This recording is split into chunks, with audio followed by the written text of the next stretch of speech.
Vendredi 27 novembre, le 4e Gérontocare rassemblait les professionnels de la gérontologie pour une journée d'échange et de découverte autour d'une idée forte, penser l'accompagnement autrement. Une 4e édition dont la notoriété dépasse aujourd'hui largement le territoire de santé du CHU de Nîmes, comme l'indique Romain Jacquet, directeur général adjoint de l'établissement. On peut vraiment se féliciter que nous soyons aujourd'hui 340 participants. Chaque année, puisque c'est le 4e Gérontocare, chaque année encore davantage de participants qui viennent de toute la région, qui ne sont plus que de Nîmes ou que du Gard, mais qui viennent de partout et qui attestent vraiment du succès, du dynamisme des équipes qui organisent cette manifestation aujourd'hui. Porté par le CHU de Nîmes, cet événement devenu incontournable est un véritable laboratoire à idées dont l'objectif avoué est de revisiter la prise en charge des personnes âgées dépendantes en inversant la logique de la prise en soin. Cet échange, il a été initié il y a longtemps, puisque pour nous, Gérontocare, c'était parler du soin différemment. On a changé diamétralement, on peut dire, de logique, puisque avant, dans les soins, on parlait de ce qui manquait, de dépendance, de ce que les personnes n'avaient plus. Et grâce à Gérontocare, on est passé plutôt sur une logique où on travaille sur ce qu'il reste de la personne, où ils sont acteurs. Et donc ça permet aujourd'hui d'aborder les soins totalement différemment. Et c'est à travers nos différents échanges qu'on se rend compte de la richesse qu'on a dans nos pratiques. Par contre, cela va nécessiter beaucoup de création, beaucoup d'inventivité. C'est pour ça qu'on a des approches non médicamenteuses qui interviennent dans ces différentes logiques. Que ça a été l'approche multisensorielle il y a 4 ans, puisque ça a été le fil conducteur et il y en a encore cette année.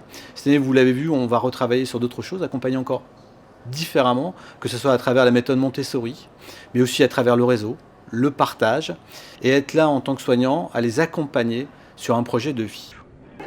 Parmi les prises en charge non médicamenteuses présentées cette année, le développement de la méthode Montessori est la plus inattendue. On nous interpelle souvent en disant mais vous voulez appliquer aux personnes âgées une méthode destinée aux enfants, mais quand est-ce qu'on va cesser de les infantiliser? En réalité, Maria Montessori, qui a créé la pédagogie Montessori, avait une vision très particulière de l'enfant. Elle voulait qu'on traite les enfants comme des personnes à part entière. Et c'est ça le fond.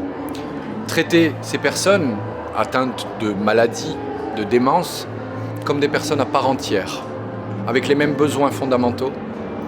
Simplement des personnes pour qui il va falloir créer des environnements adaptés à leurs difficultés et qui s'appuient en particulier sur leur potentialité.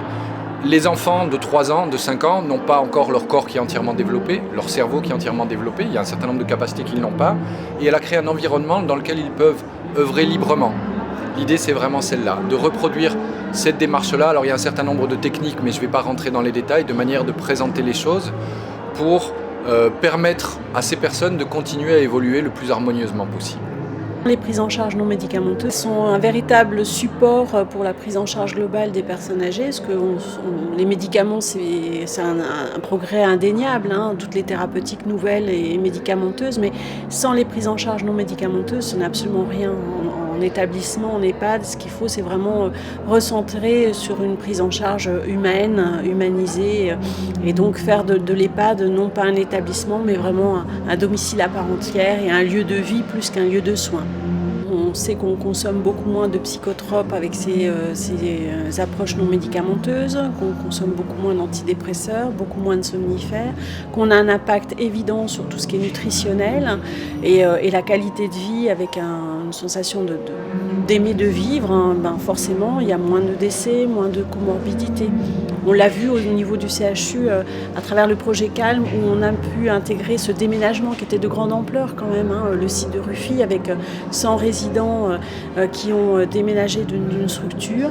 La prise en charge non médicamenteuse qui a entouré, et je dis bien entouré, c'est-à-dire précédé depuis de longs mois et accompagné tout au long de la démarche de construction du nouveau bâtiment, de choix de chambres, a permis vraiment que ça se passe dans les meilleures conditions médicales pour le coup.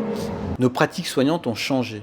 Le problème, c'est que dans nos cursus aujourd'hui de formation, on reste encore sur cette partie un petit peu qui était, on venait compenser le handicap, on venait compenser la dépendance, on venait compenser ce que les gens avaient perdu. Et ça, dans nos formations initiales, on est toujours sur ces logiques-là où on vient faire à la place d'eux. Voilà. Aujourd'hui, grâce à notre logique, et en s'appuyant sur les différentes méthodes qui nous sont proposées, eh bien on va travailler sur d'autres choses. Donc on va, comme je vous l'ai dit, travailler sur avec, valoriser ce qui reste, valoriser sur ce qu'ils peuvent encore faire.